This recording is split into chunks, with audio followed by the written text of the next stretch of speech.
Hello అండి, ఈరోజు నేను బగారా చేసుకుంటున్నానండి. హాలిడే కదా, పిల్లలు సండే కాబట్టి బగారా చేసుకుంటున్నాను. బగారాలోకి నేను green peas, chilli, onions, garam masala అన్ని కలుపుకున్నానండి. దాంతో పాటుగా అల్లం పేస్ట్ కూడా వేసుకున్నాను. ఇందులో వాటర్ వేసుకుంటున్నాను. 2 గ్లాసుల వాటర్ వేసుకుంటున్నానండి. దీనికి 2 గ్లాసుల వాటర్ వేసుకుంటున్నాను.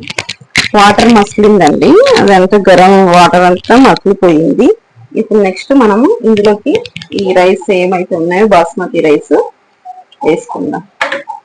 చెప్పాను కదండి, బాస్మతి పులావ్ అని చెప్పాను కదా, అంతేనండి. ఇందులో సాల్ట్ వేసుకొని మనం మగ్గేంత వరకు బియ్యాన్ని ఇలా కలుపుకొని ఒకసారి వదిలేసేసుకొని దీన్ని చిన్నగా మీడియం ఫ్లేమ్ లో పెట్టుకోవాలి. మరి హై ఫ్లేమ్ లో పెట్టుకుంటే బియ్యం ఉడకదు.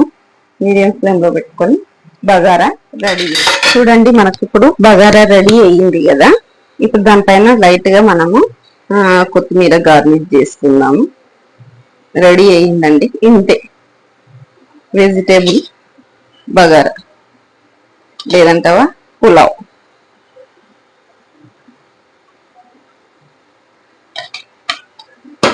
నార్మల్ పులావ్ అనొచ్చు, వెజిటేబుల్ పులావ్. వెజిటేబుల్ చేస్తే వెజిటేబుల్ పులావ్, నార్మల్ వేస్తే నార్మల్. నేను మాత్రం కొన్ని నా దగ్గర ఉన్నాయి మాత్రమే, ఇంట్లో ఉన్నాయి మాత్రమే వేసుకొని తయారు చేసుకున్నాను.